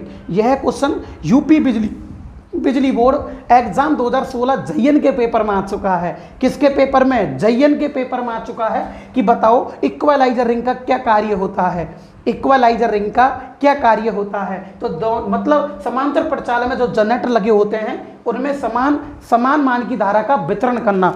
बहुत सरल काम है, बहुत सरल काम है राजस्थान बिजली विभाग में सर्विस लगना। लेकिन आज की टाइम पढ़ना सबसे मेन बात होती है कि तुम पढ़ क्या रहे हो, तुम्हारे पास में मैटर क्या है, जब जाके तो पूरा होगा सिस्टम, आए कि नहीं है? लेकिन लोग लड़के स्टूडेंट भटकने में लग रहे हैं। तो देखिएगा, देखो भाई इक्वलाइजर रिंग यह तांबे की बनी होती है। किसकी बनी होती है? तांबे की। तो देखो यह तांबा की बनी होती है।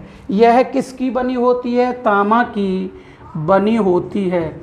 बार बार मौका नहीं आएगा, अच्छे से पढ़ना, मैटर को अच्छे से तैयार करो। यह किसकी बनी होती है? तांबा की बनी होती है, जो कि समांतर क्रम में लगे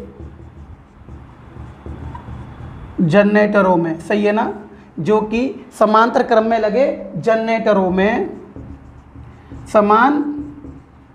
समान धारा का वितरण करती है, सही है ना? बोलो समान धारा का क्या करती है? वितरण करती है। बोलो क्लियर हो गया? बोलो समझ में आ गया ना? इक्वलाइजर रिंग किसकी बनी होती है? तांबे की। पहला क्वेश्चन आएगा कंप्लीट। दूसरा, इसका कार्य क्या होता है? जनरेटरों में समान मान की धारा का वितरण करना। बोलो समझ में आ गया? अब मेन बात क्या आती है, सुनो भाई। इक्वलाइजर रिंग होती है ना, क्या होती है? Equaliser ring. सुनना, इसमें क्या होता है कि इसमें इक्वलाइजर रिंग की संख्या, सुनो, इक्वलाइजर लाइजर रिंग की संख्या क्या होती है। मेन क्वेश्चन, सबसे इंपॉर्टेंट क्वेश्चन है, इक्वलाइजर रिंग की संख्या क्या होती है, इसका फॉर्मूला क्या होता है। तो सुनो, इसका फॉर्मूला क्या होता है, इसका फॉर्मूला होता है चालक की संख्या, चालक संख्या। सुनना, सबसे इंपॉर्टेंट क्वेश्चन, चालक संख्या बटे ध्रुव का जोड़ा। अब सुनो भाई, ध्रुव का क्या आएगा, जोड़ा। अगर 8 ध्रुव है तो जोड़े 4 बन गए। समझ में आ रहा है ना, ये फॉर्मूला आएगा तुमसे। माँ फॉर्मूला कैसे आएगा, सुनो, गारंटी और ले रहा हूं, फॉर्मूला आएगा एग्जाम के अंदर ये। अब देखो, बताओ चालक की संख्या को किससे प्रदर्शित करते हैं, जेड से। बोलो क्लियर है, किससे प्रदर्शित करोगे, जेड से। और ध्रुव के जोड़ों को लिखते हैं p/2। बोलो सही बात है कि नहीं भाई, ध्रुव के जोड़ा को क्या लिखोगे, p/2। अगर 4 ध्रुव है, 2 का भाग दोगे, जोड़ा 2 आ जाएगा ना। अगर 8 ध्रुव है, 2 का भाग दोगे, जोड़ा 4 आ जाएगा ना। ऐसे होता है। तो बताओ भाई, ये कहाँ जाएगा, 2 ऊपर जाएगा ना। अरे 2 कहाँ जाएगा, ऊपर। तो इसका फॉर्मूला हो गया मेरे भाई, ध्यान रखना, 2z।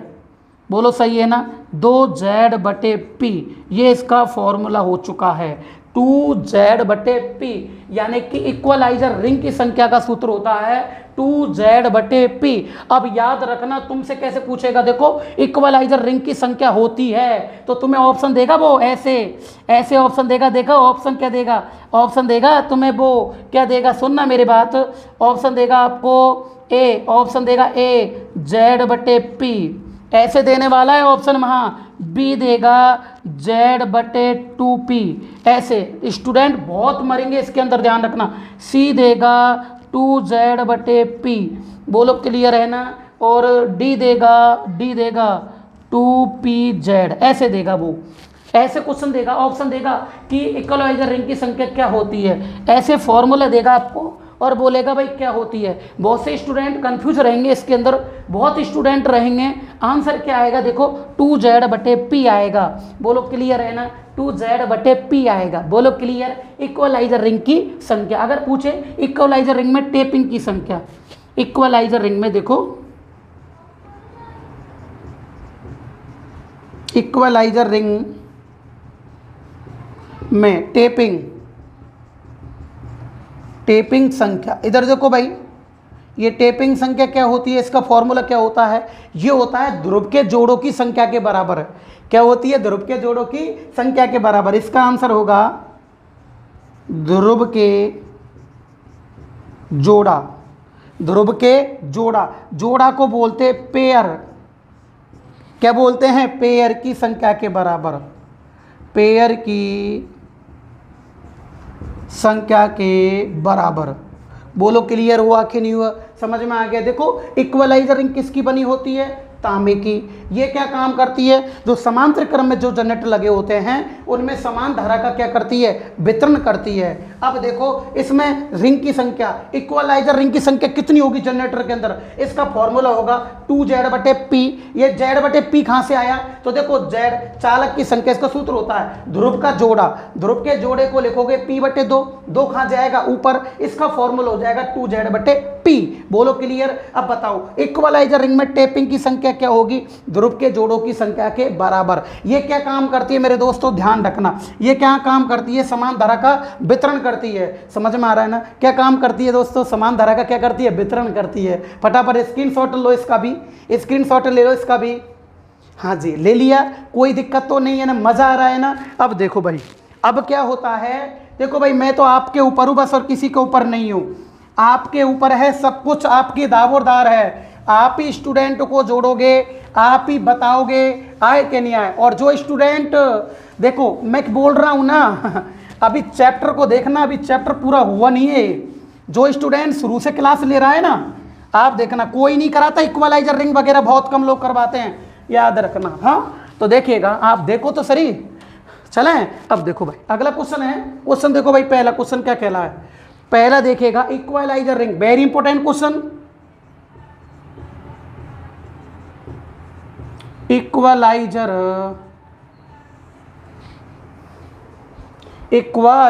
है ना, रिंग कौन सी मशीन में प्रयोग होती है, ये मेन, कौन सी मशीन में, सही है ना कौन सी मशीन में प्रयोग होती है, ये क्वेश्चन है। देखो अच्छे से देखना है ना, कौन सी मशीन में प्रयोग होती है। अब आपसे बोलेगा वो ए लैप, ऑप्शन बोलेगा वेब, सही है ना, क्लियर है ना। सी बोलेगा दोनों, लैप एवं वेब दोनों, लैप एवं वेब, लैप एवं वेब, और डी देगा कोई नहीं।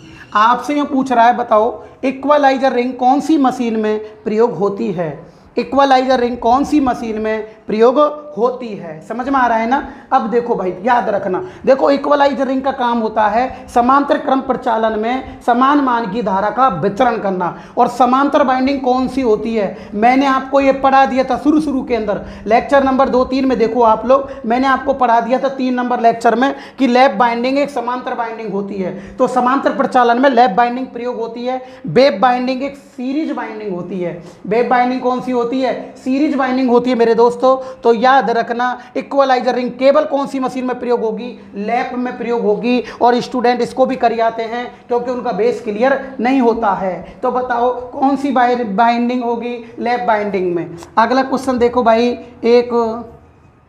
एक 6 ध्रुव, एक 6-8 पोल कर लो, एक 8 पोल के डीसी जनरेटर में, सही है ना, डीसी जनरेटर में इक्वलाइजर रिंग,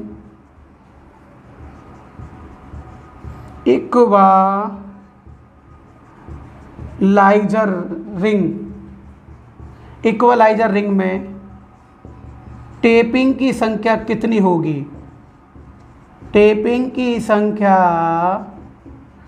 क्या होगी, ये क्वेश्चन है ना। टेपिंग की संख्या क्या होगी, ये क्वेश्चन है ना, टेपिंग की संख्या क्या होगी। तो देखो मैंने बताई थी अभी कि भाई टेपिंग की संख्या होती है जो क्या होती है। ऑप्शन नंबर ए बता रहा हूं मैं, देखो ऑप्शन नंबर ए बताना 8, option number B 4, option number B 16, option number B D 64, ये देगा ऑप्शन में।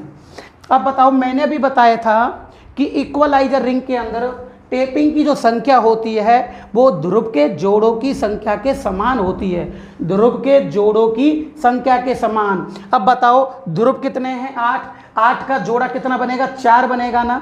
बोलो कितना बनेगा, 4 बनेगा ना। आंसर क्या लिखूंगा मेरे दोस्तों, 8 का जोड़ा 4 बनेगा, आंसर क्या आएगा, 4 आएगा। बोलो समझ में आ गया ना, क्लियर हो गया ना। इसका एक फॉर्मूला और अगर ऐसे आ जाए कहीं आपसे पूछ लेना तो देखो option number A P, option number B P/2, सही है ना, option number C 3P, option number D P का स्क्वायर। ऐसे भी क्वेश्चन आ सकता है कि भाई टेपिंग की संख्या क्या होगी। आपको पता है ध्रुव के जोड़ा होगी, अगर ध्रुव 8 है 2 का भाग दोगे तो 4 आएगा ना। तो देखो खे तो P का स्क्वायर है, P है 3P, ऐसे क्वेश्चन पे स्टूडेंट गड़बड़ करता है।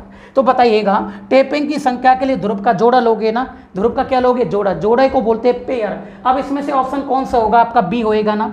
बोलो क्या होगा, बी। ये आपका तीसरा रूप आ गया। बोलो क्लियर, समझ में आया ना। अगला क्वेश्चन देखो भाई, अगला क्वेश्चन क्या है, एक 4 पोल के डीसी जनरेटर के आर्मेचर में, सही है ना, एक 4 पोल के डीसी जनरेटर के आर्मेचर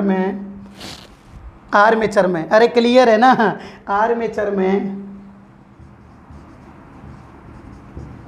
कॉइल चालक की संख्या, अरे सही है ना कॉइल चालक की संख्या 200 है तो इक्वलाइजर रिंग की संख्या क्या होगी, ऐसे पूछा है। तो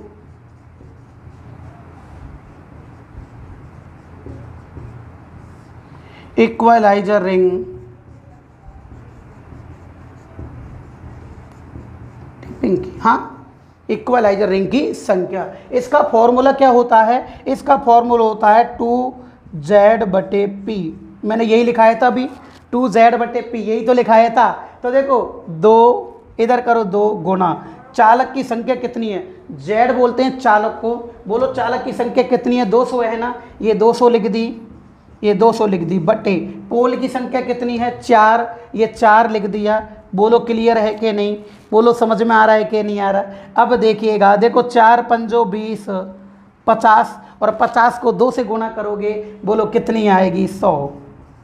बोलो क्लियर हुआ कि नहीं हुआ, कोई दिक्कत तो नहीं है ना, समझ में आ रहा है ना। कई बार ध्यान रखना, ये इक्वलाइजर रिंग की संख्या पूछ लेता है, टेपिंग की संख्या भी पूछ लेता है। क्लियर हो गया, कोई दिक्कत नहीं है ना। चलो आगे फटाफट इसका स्क्रीनशॉट ले लो आप लोग भाई, स्क्रीनशॉट ले लो इसका भी। हाँ जी ले लिया, कोई दिक्कत तो नहीं है ना। चले आगे। अब देखो भाई, अब क्या होता है कि देखो आप मेहनत करो, है ना, जहाँ से ज्ञान मिले वहाँ से लो, आए के नहीं, लेकिन चीज़ों को ऐसा पढ़ो कि सारी चीज़ें आपके पास में कवर हो। टाइम से पहले एक एक पॉइंट के नोट्स बनाओ। अगर नोट्स आपके बन रहे हैं, एग्ज़ाम अगर वैकेंसी आ चुकी है तो पढ़ने में दिक्कत नहीं आएगी, नहीं तो फिर वही फंडा पढ़ना पड़ेगा जो चलता आ रहा है इतनी सालों से, वहीं रह जाओगे उसी कॉपी को लेकर जो पढ़ रहे हो आप लोग। हाँ तो देखिएगा इसमें क्या होता है, रुको 2 मिनट।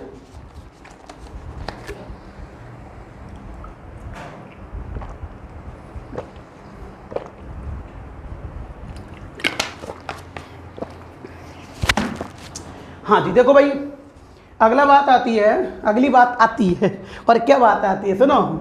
एक है, अगला है सिस्टम। देखो डीसी जनरेटर होता है ना,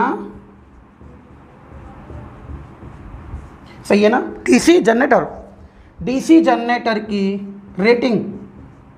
रेटिंग यानी क्षमता। हाँ रेटिंग यानी क्या होता है, क्षमता। ये क्वेश्चन भी बहुत बार पेपर में आ गया, याद रखना एक क्षमता का क्वेश्चन जरूर पेपर में आता है। खैर तो क्षमता पूछेगा, यह पूछेगा अधिकतम दक्षता की शर्त 2 और यह पूछेगा हानि। इन तीनों में से तुम्हें 1000% हर पेपर में एक क्वेश्चन जरूर मिलेगा। 1 2 3 ज़्यादा मिल सकते हैं, लेकिन इस टाइप का क्वेश्चन जरूर मिलेगा आपको। एक तो कहे तो क्षमता पूछता है, रेटिंग नहीं मिलेगी तो हानि वाला मिलेगा, और ये नहीं मिलेगा तो अधिकतम दक्षता का शर्त वाला मिलेगा। आए कि नहीं? तो क्या होता है, डीसी जनरेटर की क्षमता किलोवाट में मापी जाती है, याद रखना।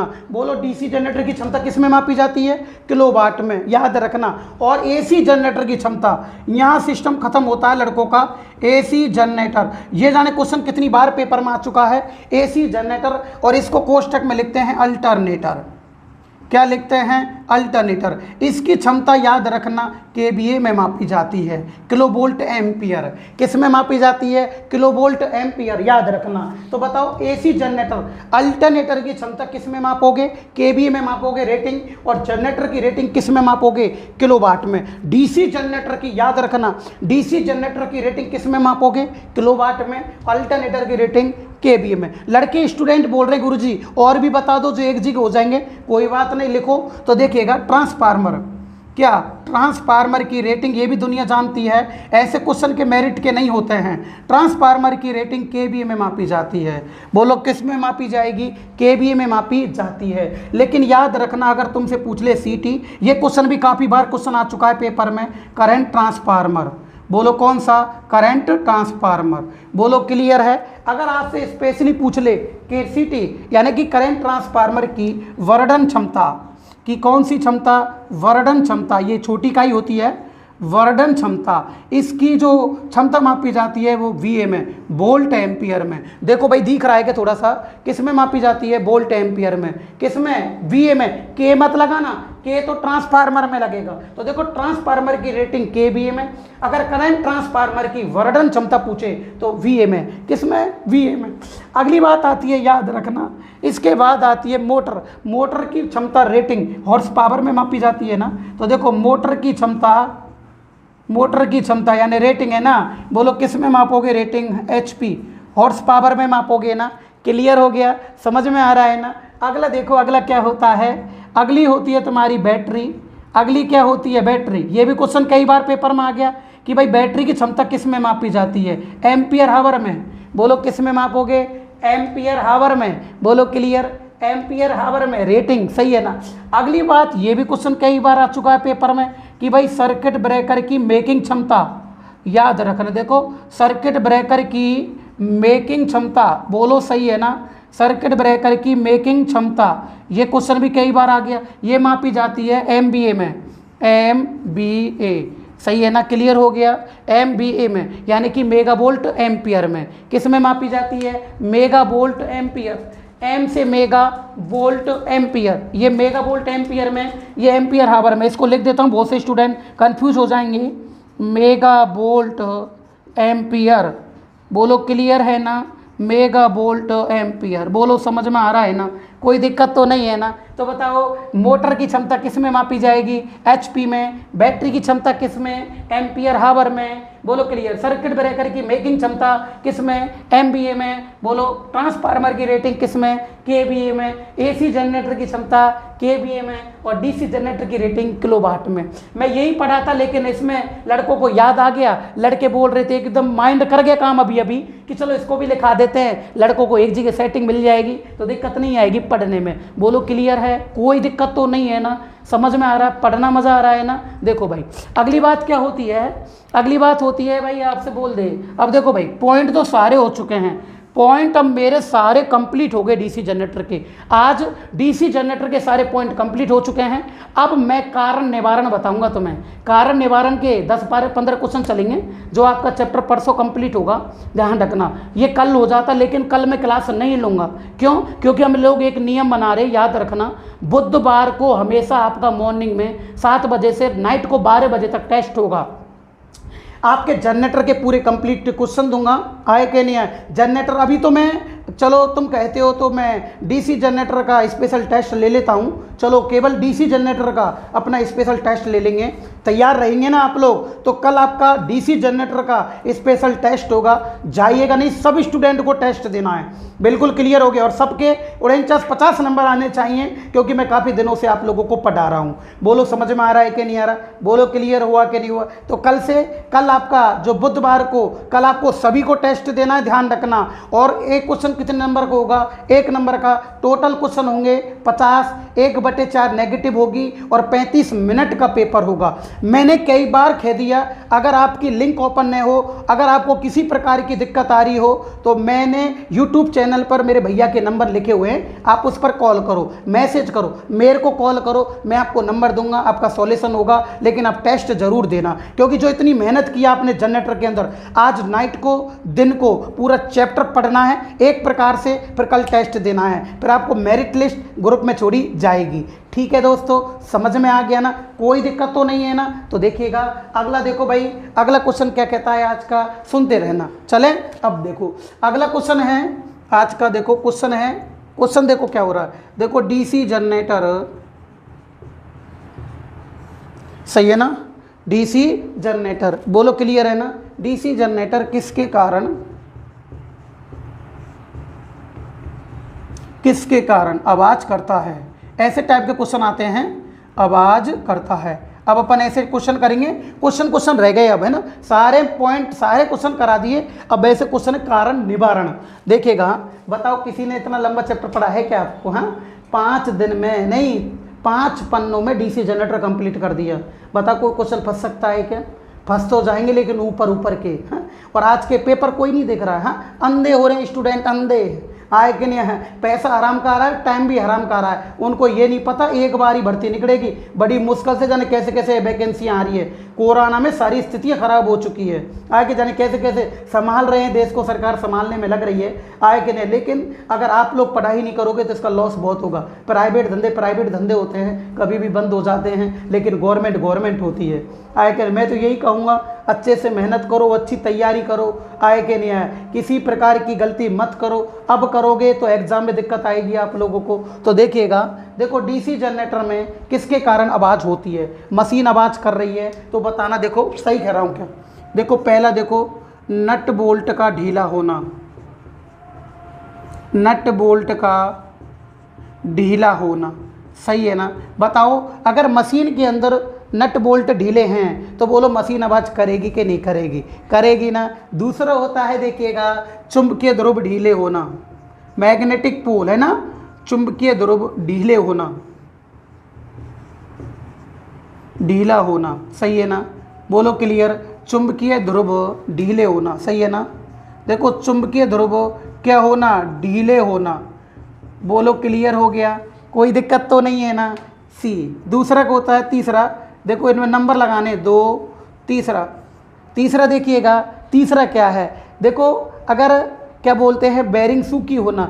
अगर बेरिंग सूखी है तो बोलो आवाज करेगी कि नहीं करेगी। तो देखिएगा अगला होता है बेरिंग सूखी होना, ग्रीस का कम होना ना, बेरिंग में ग्रीस का कम होना, ग्रीस का कम होना।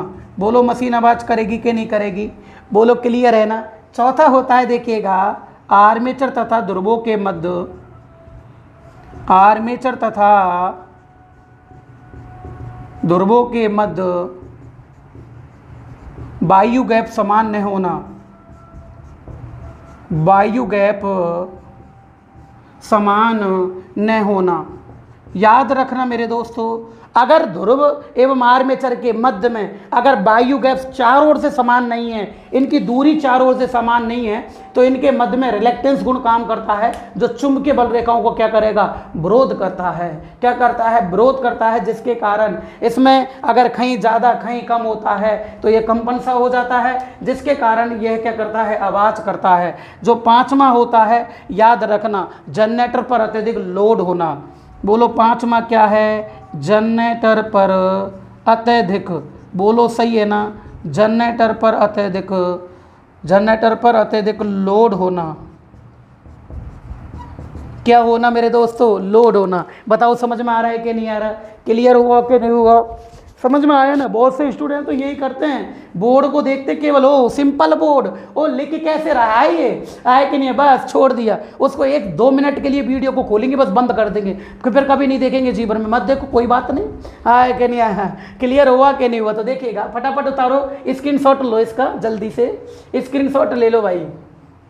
हाँ जी ले लिया ना। बताओ अभी तक कोई जनरेटर में कमी आ रही है क्या, 1% नहीं आने दूं मैं तुम्हें कमी, आए कि नहीं। सेम टू सेम क्वेश्चन मिलेंगे वहाँ, आप मिलाओ। और मैं सभी स्टूडेंट से कह रहा हूँ, अब 95% डीसी जनरेटर हो चुका है, ये केवल 5% और है, जो आपका ये गुरुवार को चैप्टर कंप्लीट कर दूंगा। और प्लीज़ हिंदुस्तान की कोई सी भी आपके पास टेक्निकल बुक हो, टेक्निकल पेपर हो, कोई सा भी नहीं है तो मैं आपको ग्रुप में भेजूंगा, आप मिलाना, जनरेटर के क्वेश्चन रिलेटिव मिलाना। अगर सब चैप्टरों में से मिलाना, कितने कितने क्वेश्चन मिलते हैं मेरे जनरेटर संबंधित, आप खुद कमेंट में लिखना। सभी स्टूडेंट को कमेंट जरूर लिखना है, जब पढ़ता है जरूर लिखना है कमेंट कि भाई कितने क्वेश्चन हो गए, ये नहीं हुए, मजा आया या नहीं आया। ठीक है दोस्तों, साथ देना है प्लीज, चैनल को अधिक से अधिक सब्सक्राइब कराओ, दोस्तों से बोलो आप लोग, आए कि नहीं आए। तो देखिएगा, चलो फटाफट इसका स्क्रीनशॉट ले लिया ना आपने। अगला देखो, अगला चलें फिर। अब देखो अगला क्वेश्चन क्या है भाई, देखो भाई क्वेश्चन अब तो ऐसे ही चलेंगे क्वेश्चन, अब है ना, ऐसे क्वेश्चन चलेंगे, अब क्वेश्चन कारण निवारण ही चलेंगे ना। अब देखो अगला क्वेश्चन क्या है, अच्छे से देखना, किसके कारण स्पार्किंग होती है।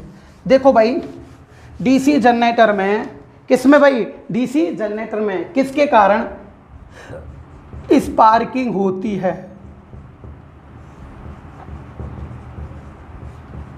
हाँ जी देखो,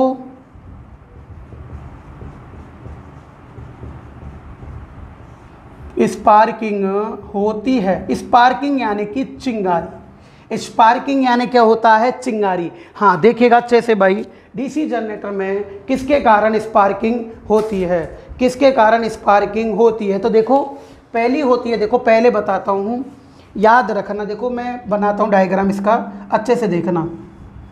ये आर्मेचर है, ये चुंबकीय ध्रुव है, देखो ये चुंबकीय ध्रुव है, सही है ना। और ये क्या है, आर्मेचर।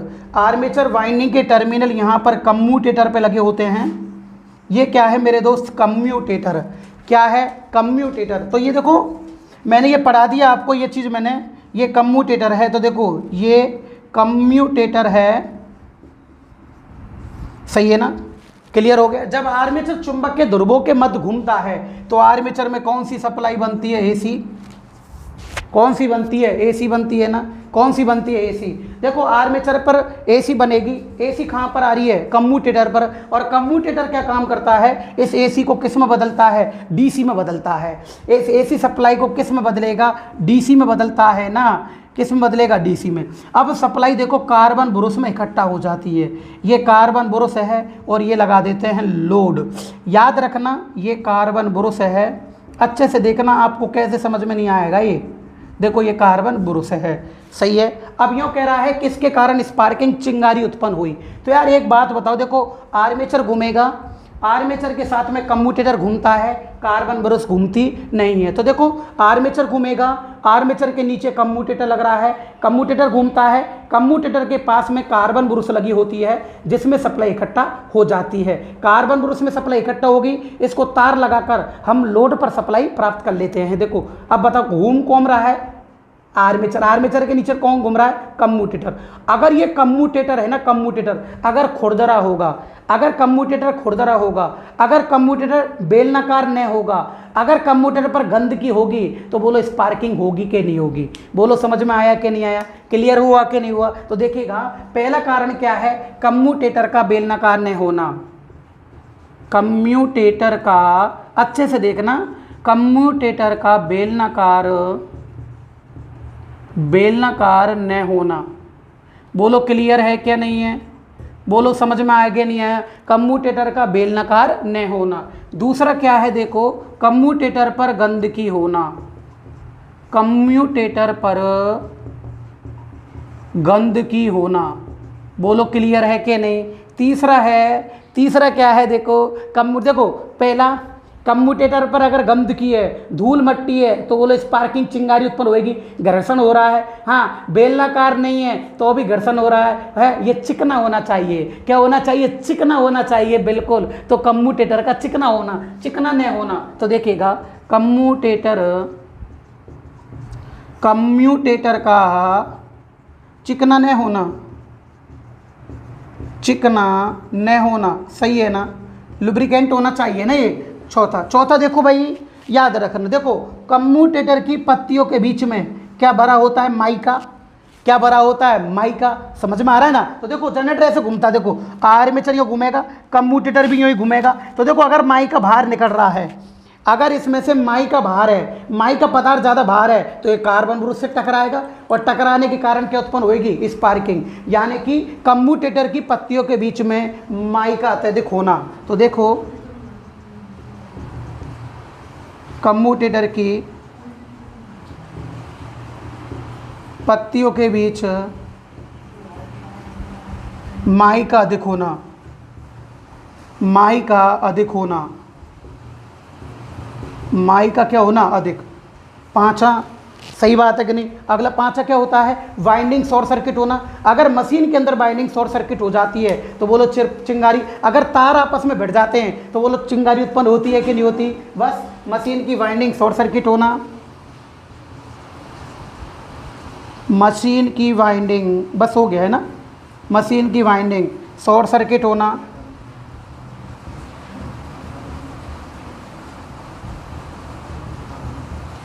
लास्ट है देखो कम्यूटेशन दोष होना।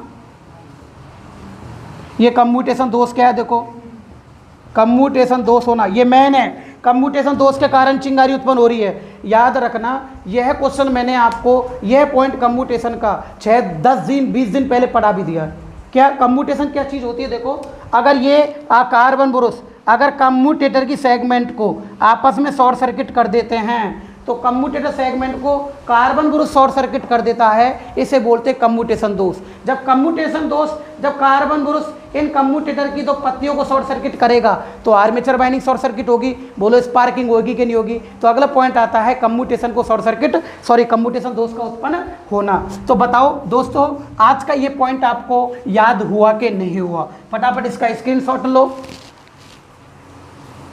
हाँ जी ले लिया। अब देखिएगा बताइएगा आज के आपको पॉइंट समझ में आए कि नहीं आए, क्लियर हुए कि नहीं हुए। अब देखो भाई चैप्टर 95 से ऊपर हो चुका है, केवल 1-2% और रिया है। गुरुवार को इसको मैं कल परसों इसको ख़त्म कर दूंगा चैप्टर को। परंतु अब तुमसे मैं बोल रहा हूँ, देखो बहुत से स्टूडेंट अब भी क्लास को ले लेते हैं परंतु टेस्ट नहीं देते। आप लोगों की कमी रह जाएगी पूरे जीवन भर। एग्जाम को नहीं देना, पहले टेस्ट देना है, समझ में आ गया। और एक आपके लिए हेल्प कर रहा हूँ, केवल 50 क्वेश्चन डीसी जनरेटर का ही दूंगा।